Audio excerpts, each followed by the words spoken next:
Cześć, znów się spotykamy. Witam Was serdecznie, Janusz Dąbrowski na kanale Barwy Zdrowia na YouTubie. O czym dzisiaj? Dzisiaj powiemy o szczepionkach typu MMR. Mm, Co to takiego jest, to za chwileczkę. Natomiast na czym rzecz polega? Rzecz polega na tym, że no, mówimy cały czas na temat zdrowia i tak dalej, i tak dalej. Jak zachować zdrowie, jak wzmacniać naszą własną odporność i tak dalej. I doskonale wiecie, bo przecież wysłuchujecie wielu moich audycji, domyślacie się, jakie mam stanowisko w sprawie tych wiecie, tych kółek, z tych szczepawek. Czy to jest dobra, może inaczej, czy to jest jedyna metoda wzmacniania odporności? Moje zdanie jest zupełnie inne. Oczywiście wtedy, kiedy trzeba to robić. Od odkrycia bakterii, wirusów upłynęło wiele lat, wymyślono szczepionki, w porządku. Tylko czy te szczepienia, które się stosuje, wobec dzieci, wobec dorosłych naprawdę nie są ryzykowne. Zapewniają absolutną ochronę. I druga sprawa, bo też o tym mówimy bardzo często, dlaczego obecnie na świecie następuje tyle epidemii. Epidemii czego? Cukrzycy typu 1, nawet u małych dzieci, wielokrotnie o tym mówię.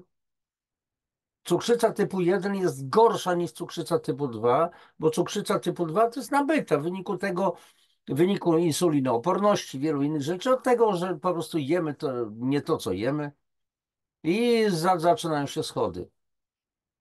Jesteśmy zatruci, jesteśmy zatoksycznieni po prostu, czyli zakwaszeni inaczej i dochodzi do cukrzycy typu 2. Ale cukrzyca typu 1, kiedy jeszcze powiedzmy 10-15 lat temu zachorowywały dzieci na przykład w wieku 8-12 lat, starsze, to teraz ta granica się przesunęła na dzieci w wieku 6-8 lat, a lekarze mówią, chorują nawet półroczne dzieciaki, kilkumiesięczne dzieci, cukrzycę typu 1. I coraz więcej tych przypadków jest. Dlaczego jest coraz więcej przypadków celiaki? Dlaczego jest coraz więcej przypadków autyzmu? Niedawno robiłem audycję, gdzie posłużyłem się między innymi opiniami Roberta Kennedy'ego, odpowiedzialnego w tej chwili za cały Departament Zdrowia w Stanach Zjednoczonych. I on mówi wyraźnie i uważam, że ma rację, absolutnie ma rację, mówiąc o tym, że przyczyną autyzmu u dzieci, wielu innych chorób zresztą, to nie są geny, bo to jest bzdura nad bzdurami. Trzeba się puknąć naprawdę w głowie, naukowcy. Znaczy jedni są naukowcy, którzy mówią właśnie, że trzeba się puknąć w głowie, a inni mówią nie, nie, nie, geny. Jakie geny? Bzdura na kółkach i tak dalej. I Kennedy wyraźnie mówi, nie tylko on, oczywiście on się posiłkuje opinią wielu naukowców, którzy już wiedzą, o co chodzi, i lekarzy, którzy wiedzą, o co chodzi. To wszystko to, co my jemy, przede wszystkim czym oddychamy, czym pijemy, czyli jesteśmy zatruci, powoduje między innymi właśnie autyzm. Nanoplastik, będziemy jeszcze o tym mówić w jednej z audycji i tak dalej. I w związku z tym, jeżeli dzisiaj szczepimy te dzieci, w Polsce w pierwszej dobie życia, kto to w ogóle wymyślił w pierwszej dobie życia dziecko szczepić, kiedy jeszcze układ odpornościowy nie jest wykształcony kompletnie, to jak można mu podawać szczepionkę?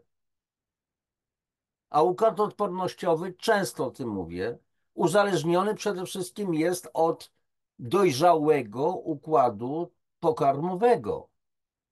A ten układ pokarmowy u dziecka nie jest jeszcze wykształcony. Około pół roku trzeba czasu, ażeby on dojrzał. I wtedy zaczął produkować między innymi limfocyty różnego rodzaju, w tak zwanych kępkach Peyera, ale tu już mniejsza z tym. I małemu dziecku podaje się prosto z matczynej piersi najpierw siarę, czyli kolostrum, mama podaje, bo organizm to produkuje, siarę, najcudowniejszy pokarm świata. I dopiero po 2, 3 dniach coraz mniej tej siary jest, a później akurat mleczko zaczyna pierś produkować i tak jest u każdego ssaka. I przez kilka miesięcy wyłącznie mleko matczyne, żadne inne powinno być. Żadne odżywki, żadne sztuczne mieszanki. No chyba że zdarzy się, że po prostu matka nie ma z różnych przyczyn mleka i nie ma czym innym nakarmić. Ale nie dajemy małemu dziecku od razu tego, co my jemy. Więc jak można podać szczepionkę małemu dziecku?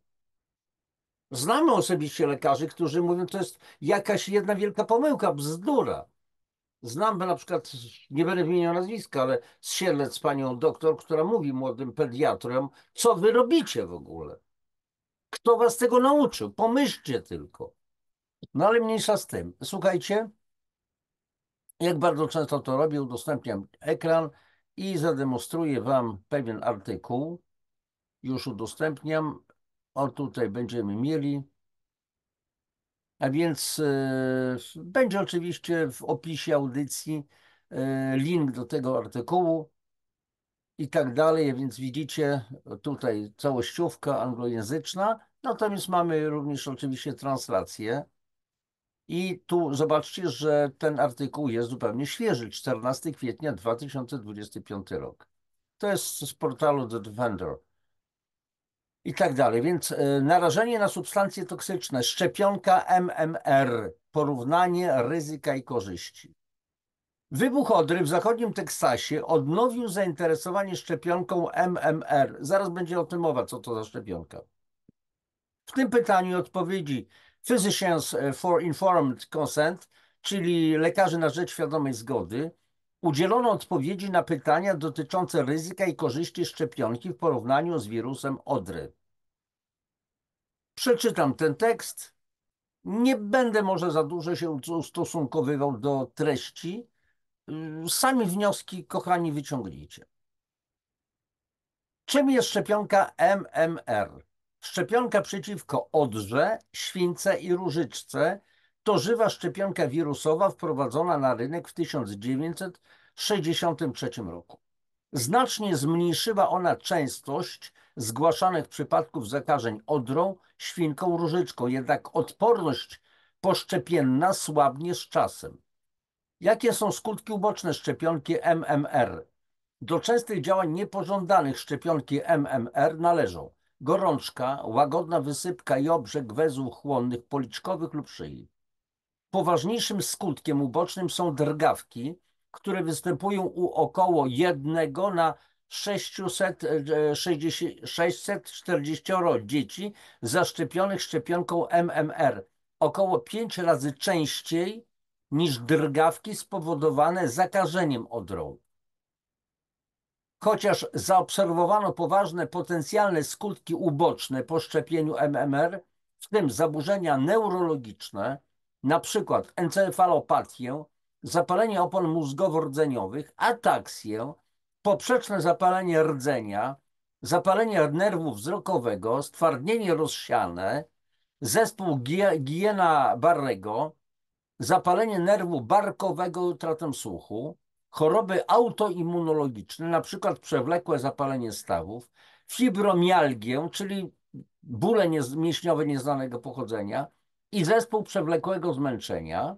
Instytut Medycyny amerykański stwierdza, że, cytuję, dowody są niewystarczające, aby zaakceptować lub odrzucić związek przyczynowo-skutkowy między szczepionką MMR a tymi schorzeniami. Ok. Ponadto w ulotce dołączonej do opakowania przez producenta podano, szczepionka MMR nie została przebadana pod kątem potencjalnego działania rakotwórczego lub mutagennego, ani wpływu na płodność. Fajnie, no nie? Jak mierzy się ryzyko wystąpienia skutków ubocznych szczepionek? Do metod pomiaru ryzyka związanego ze szczepionką zalicza się systemy nadzoru badania kliniczne i badania epidemiologiczne. A pamiętacie, kochani, jak to było z tymi szkójkami na COVID-ka? Ilu to lekarzy gadało w tych telewizorniach, w mediach. Wszystko to zostało dokładnie przebadane, badania kliniczne, wszystko było przebadane i tak dalej. Do dzisiaj umierają ludzie, którzy się poszczepili. Młodzi ludzie. Na jakie choroby, z jakiego powodu? Wiecie doskonale. A często, słuchajcie, ciągle ukazują się jakieś artykuły, powiadomienia, zmarł ktoś bardzo znany, jakiś redaktor, dziennikarz, sportowiec i tak dalej, i tak dalej. Nie podaje się przyczyn. 40 parę lat, 30 parę lat, nagle zmarł. Przyczyn się nie podaje. No więc o co chodzi? Tak przebadane bardzo dokładnie. Dobrze. Jak dokładny jest monitoring zdarzeń niepożądanych po szczepieniu MMR?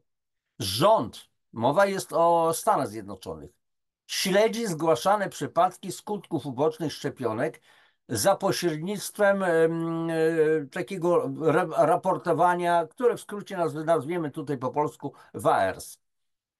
Rocznie do WAERS zgłaszanych jest około 40 przypadków zgonów i trwałych obrażeń spowodowanych szczepionką MMR. Jednakże WAERS jest, uwaga, pasywnym systemem zgłaszania. Władze nie poszukują aktywnie przypadków i nie przypominają aktywnie lekarzom i opinii publicznej o zgłaszaniu przypadków. Te ograniczenia mogą prowadzić do znacznego niedoszacowania. To są Stany Zjednoczone, a jakie jest w Polsce? Niepożądane czyny poszczepienne, do którego miesiąca, czy w ogóle jaki jest okres od momentu szczepienia, przez jaki czas? 1,5 miesiąca? Nie pamiętam, nie jestem specjalistą, ale zdaje się, że niecałe 1,5 miesiąca. Mogę tu się mylić.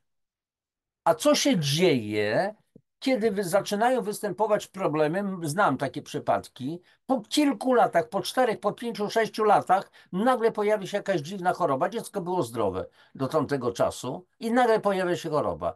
Nikt z lekarzy, tak prawdę mówiąc, przepraszam za słowo nikt, w ogromnej większości, poprawiam się, w ogromnej większości lekarze nie uznają tego związku za związek przyczynowo-skutkowy.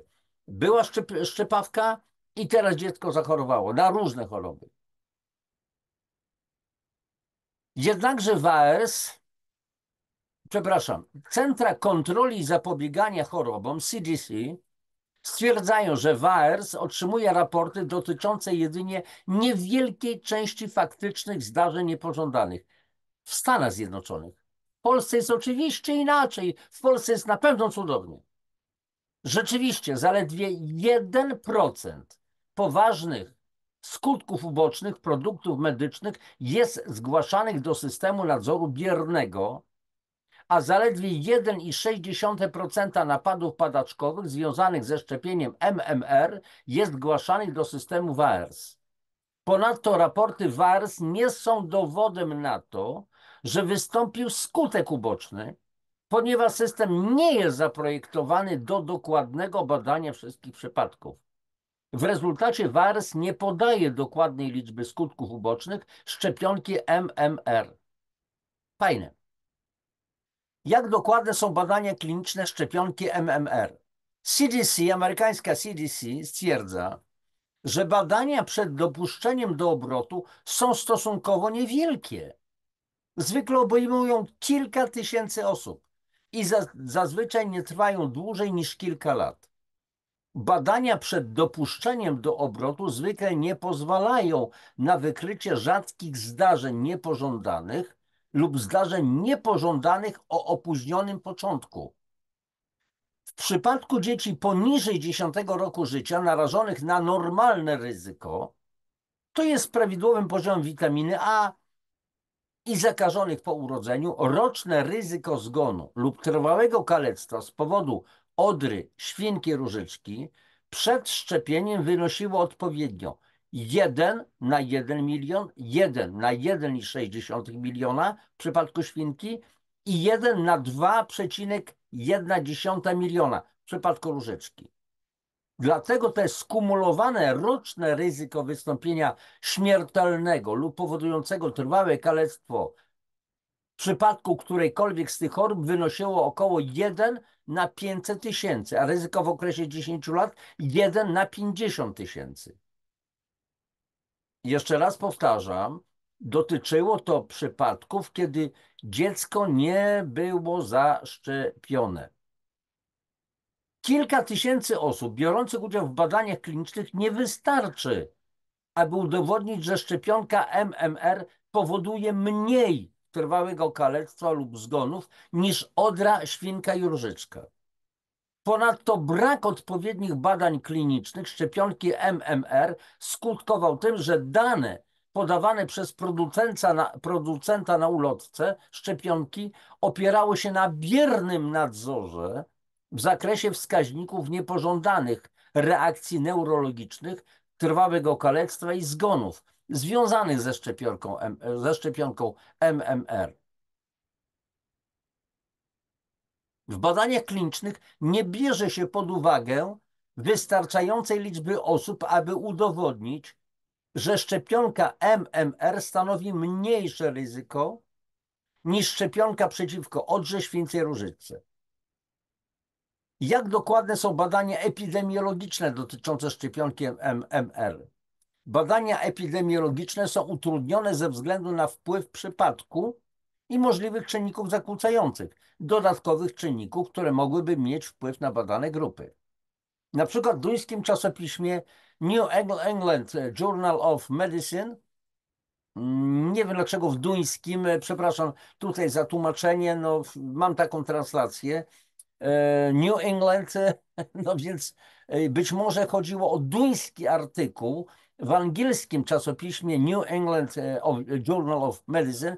Opublikowano w 2002 roku znane badanie, w którym wzięło udział około 500 300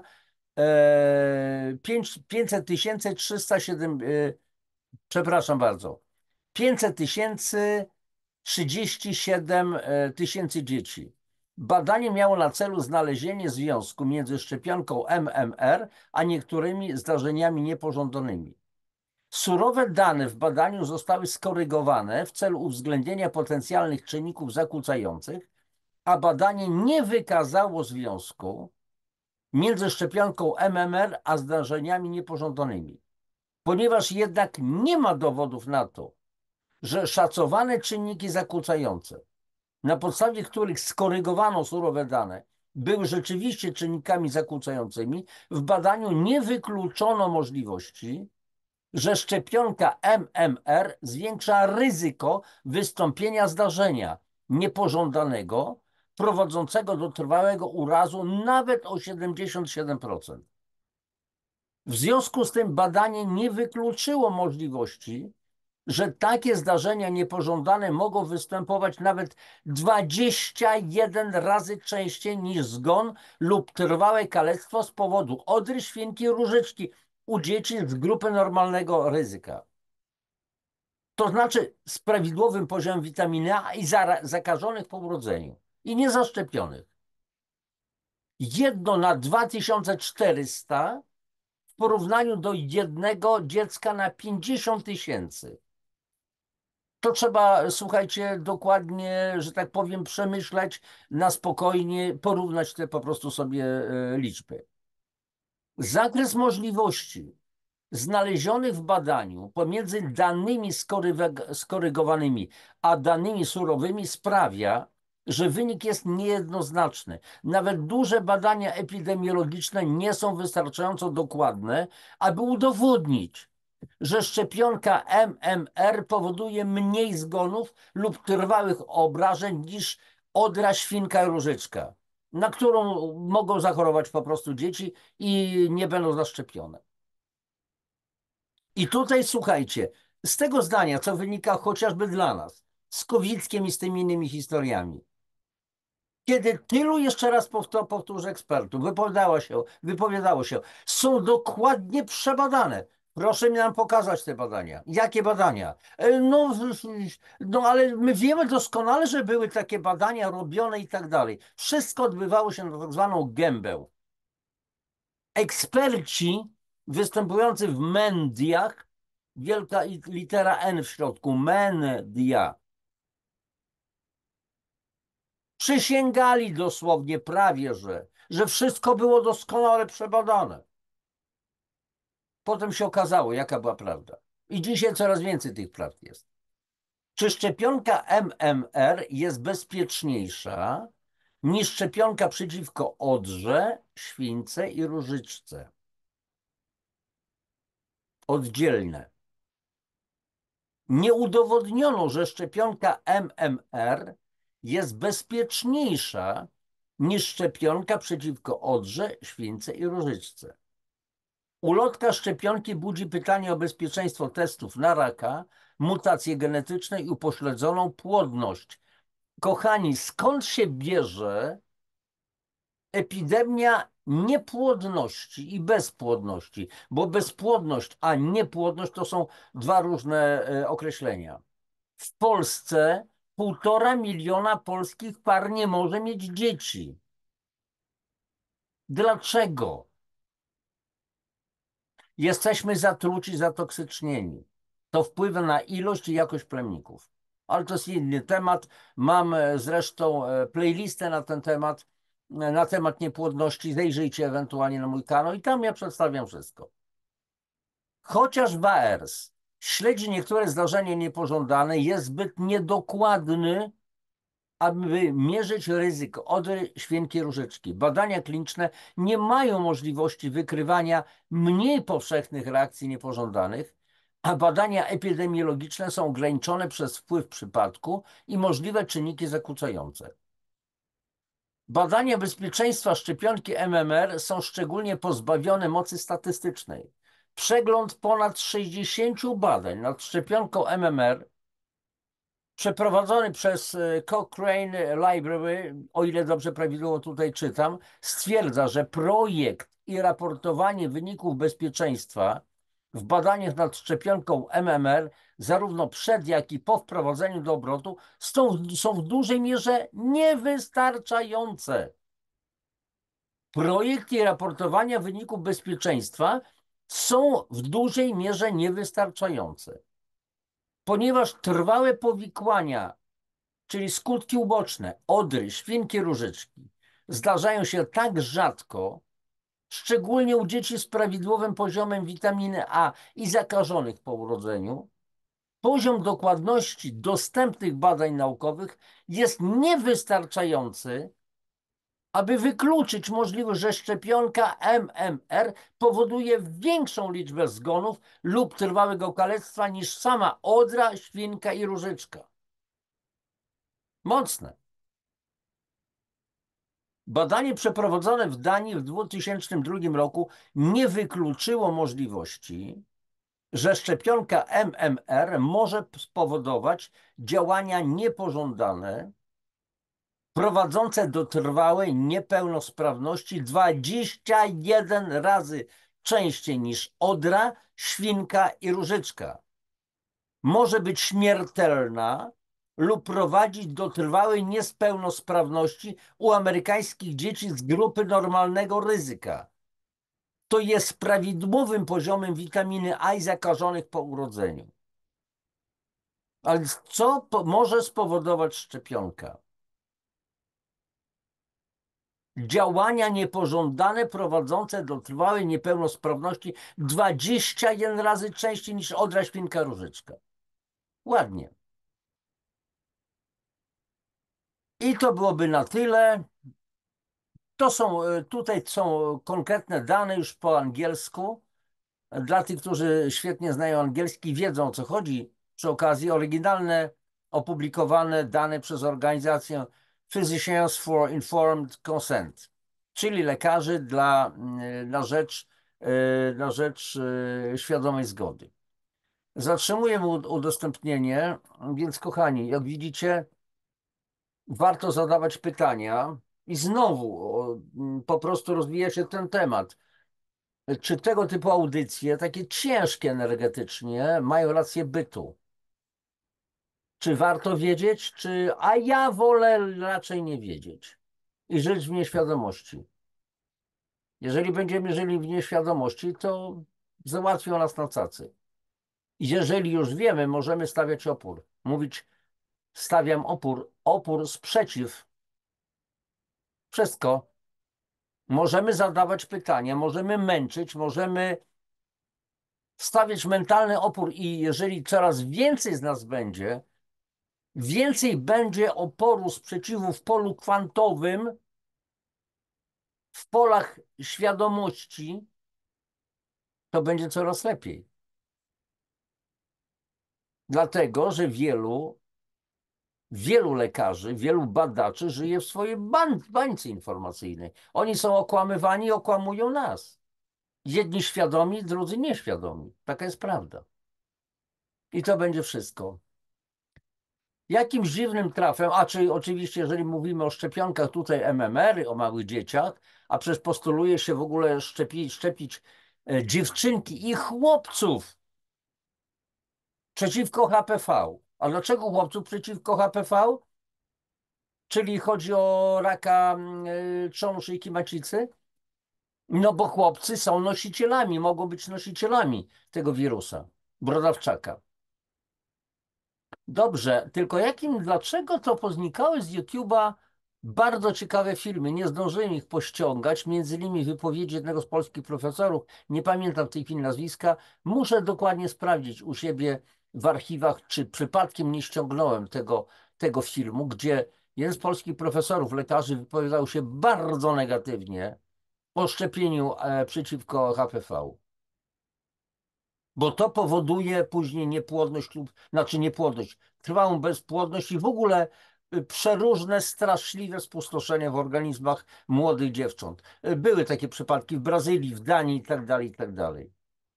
Jak znajdę akurat te filmy, może gdzieś tam w czeluściach, to zamieszczę ewentualnie linki w opisie tej naszej audycji dzisiejszej. Kochani, na dzisiaj tyle. Wbrew pozorom ciągle namawiam was do optymizmu, dlatego że lepiej wiedzieć niż nie wiedzieć. Jeżeli wiemy, to możemy ewentualnie przeciwdziałać. Jeżeli nie wiemy, to zrobią z nami co zechcą.